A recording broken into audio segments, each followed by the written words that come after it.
Hello મિત્રો, આજે આપણે ચેપ્ટર 9 સ્વાધ્યાય 9.2 પ્રશ્ન નંબર 6 જમણી બાજુએ આપેલી આકૃતિમાં બંને ડબ્બા કઈ રીતે સમાન છે અને કઈ રીતે એકબીજાથી જુદા પડે છે, કયા ડબ્બાનું પાર્શ્વ પૃષ્ઠફળ વધારે છે? તો મિત્રો આમાં શું છે, જો આપણને એક નળાકાર આપ્યો છે અને એક શું આપ્યો છે, સમઘન આપ્યો છે, તો એનું આપણે પાર્શ્વ પૃષ્ઠફળ અને કઈ રીતે સમાનતા અને કઈ રીતે અલગ પડે છે આપણે લખવાનું છે. આપણે પહેલા શું લખશું? સમાનતા. તો આમાં સમાનતા શું બતાવે છે મિત્રો? તો જો બંનેની ઊંચાઈ કેવી છે? 7 સેમી. તો ઊંચાઈ શું લખશું? સમાન. ઊંચાઈ સમાન છે. હવે અલગતા એટલે અલગ શું છે એ આપણે જોવાનું, કઈ રીતે અલગ પડે. તો એક શું છે? નળાકાર.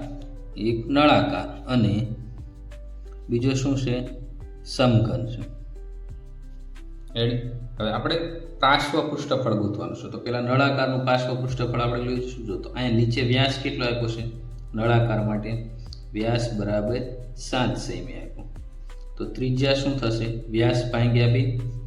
વ્યાસ ભાગ્યા 2 એટલે 7/2 સેમી. બરાબર મિત્રો? હવે નળાકારનું પાર્શ્વ પૃષ્ઠફળ. તો નળાકારનું પાર્શ્વ પૃષ્ઠફળ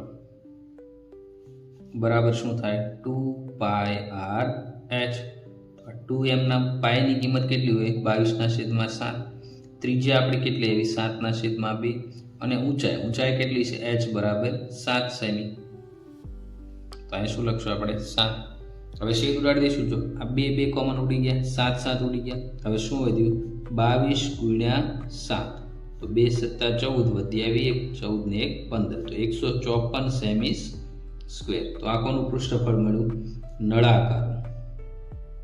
નળાકારનું પાર્શ્વ પૃષ્ઠફળ બરાબર 154 સેમી સ્ક્વેર. હવે સમઘન માટે.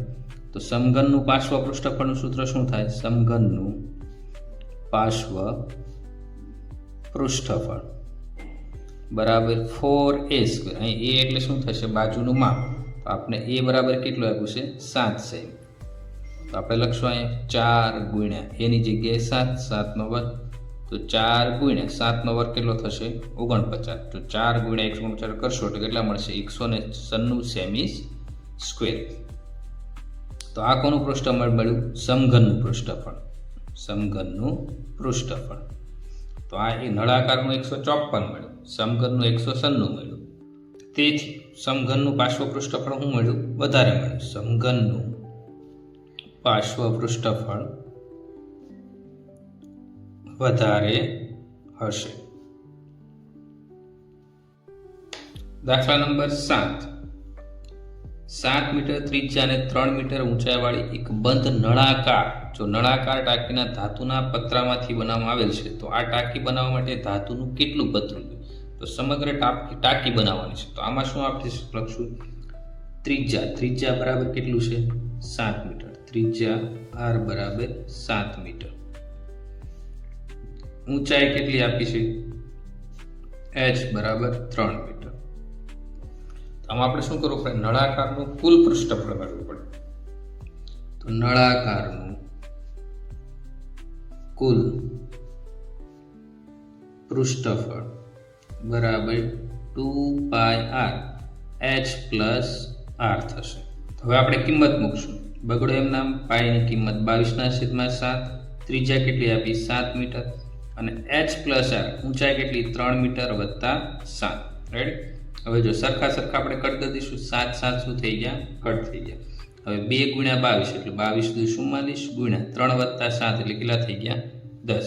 તો ટોટલ કેટલું આવ્યું છે આપણે? 440. 44 × 10 એટલે 440 મીટર સ્ક્વેર. તો આપણે શું લખશું? કે નળાકાર ટાંકી બનાવવા કુલ 440 મીટર સ્ક્વેર પતરું જોઈએ.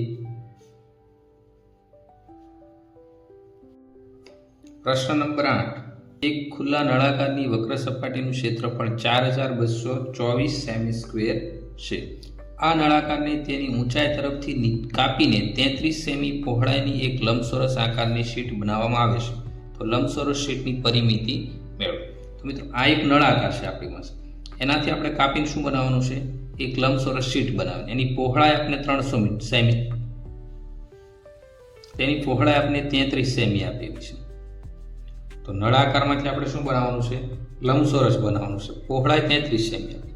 હવે પરિમિતિ આપણે મેળવી હોય તો આપણે શું જોવે? એની લંબાઈ અને પહોળાઈ બંને જોવે. શું લખી શકું આપણે? નળાકારની વક્ર સપાટીનું ક્ષેત્રફળ, નળાકારની વક્ર સપાટીનું ક્ષેત્રફળ બરાબર શું થશે? લંબચોરસનું ક્ષેત્રફળ.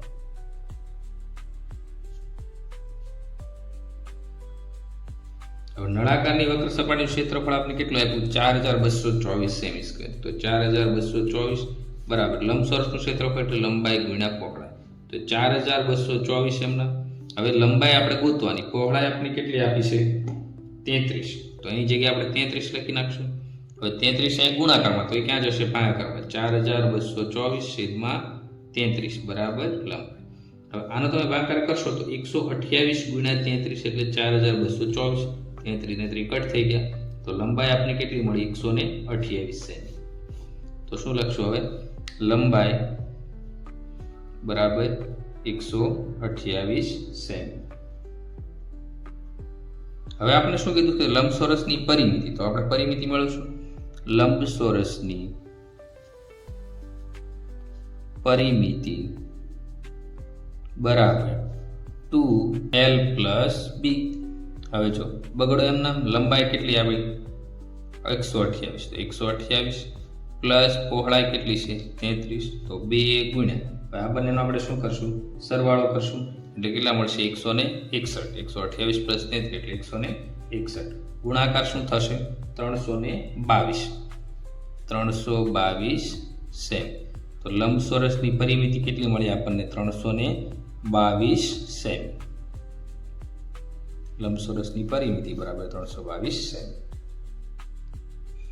દાખલા નંબર 9. એક રસ્તાને એક વખત સમતલ કરવા માટે રોલરને 750 વખત પરિભ્રમણ કરવું પડે છે. હવે જો રોલરનો વ્યાસ 84 સેમી, પહોળાઈ 1 મીટર હોય તો રસ્તાનું ક્ષેત્રફળ શોધો.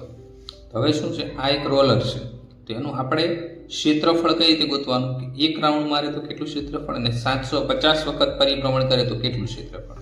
આપણે પહેલા શું લખશું? જો આપણે તમને વ્યાસ કેટલો આપ્યો છે? 84 સેમી. તો વ્યાસ બરાબર 84 સેમી. તો ત્રિજ્યા કેટલી થશે? વ્યાસની અડધી.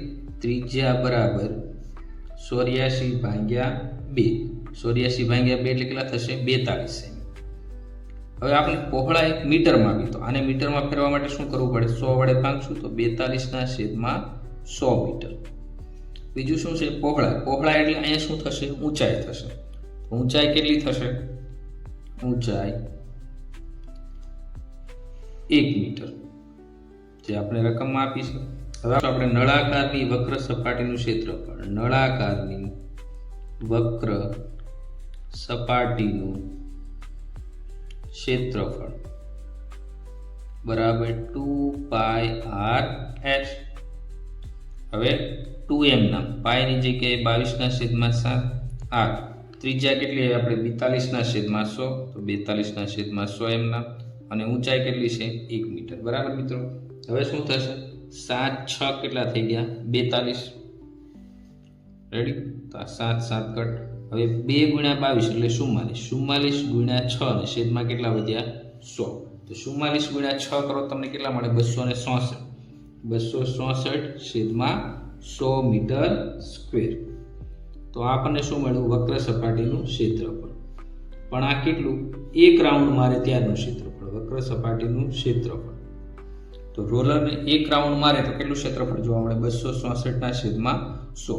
હવે આપણે કેટલા પરિભ્રમણ કરવાના છે? 750 વખત. તો લખશું એક પરિભ્રમણ માટે કેટલું ક્ષેત્રફળ છે? 264/100 મીટર સ્ક્વેર.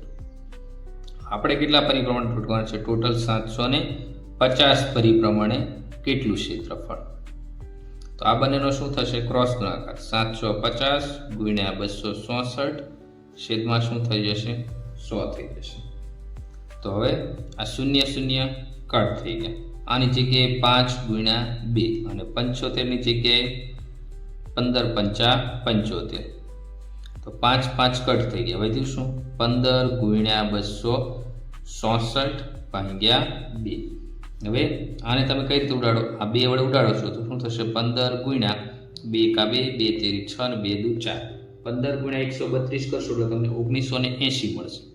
1980 metre square.